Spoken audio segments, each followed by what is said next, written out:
everyone. Tim and Dustin here. It's Wednesday, October 8th at 12:40 Pacific time.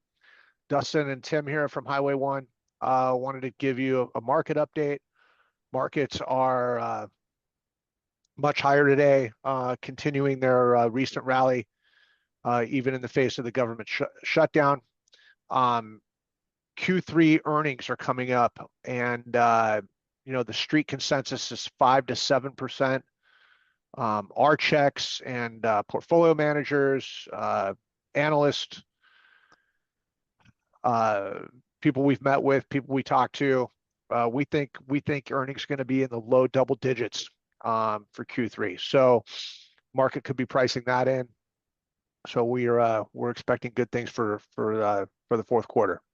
The political drama continues to be a major focus for investors. It's important as always to keep in mind that we've been here before, we've seen this, and this political drama is going on not only here in the U.S. but also around the world. Tim and I have been following this government shutdown. What are we in day 8 now?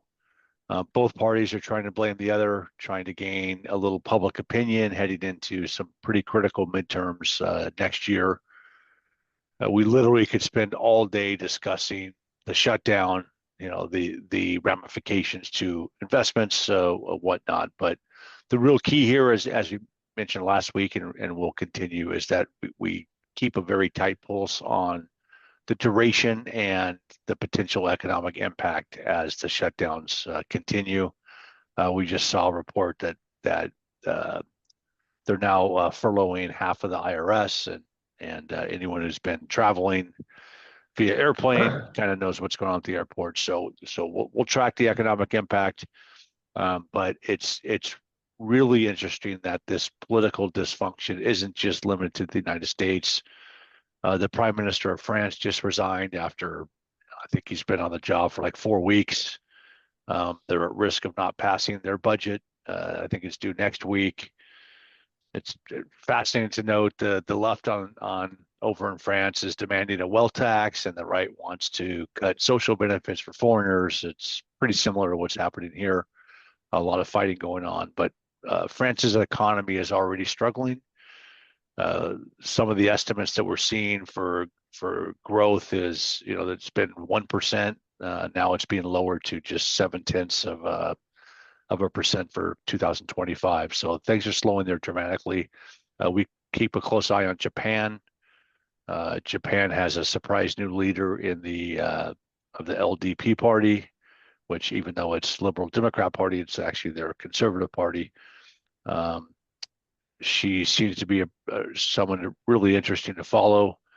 Probably going to be the next prime minister, the first female prime minister of Japan, Sanae Takaichi.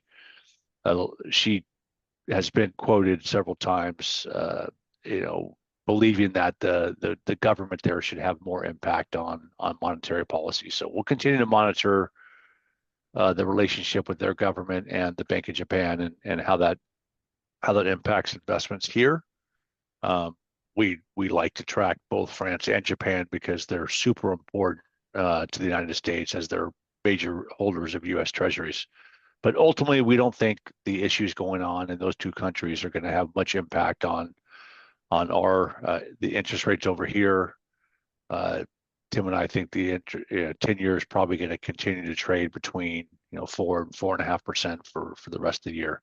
We're at about 4.13% right now. So everything's solid. As Tim mentioned, the markets are responding pretty positively, even though we're in a government shutdown. And we'll keep you posted. Thanks, and have a great day.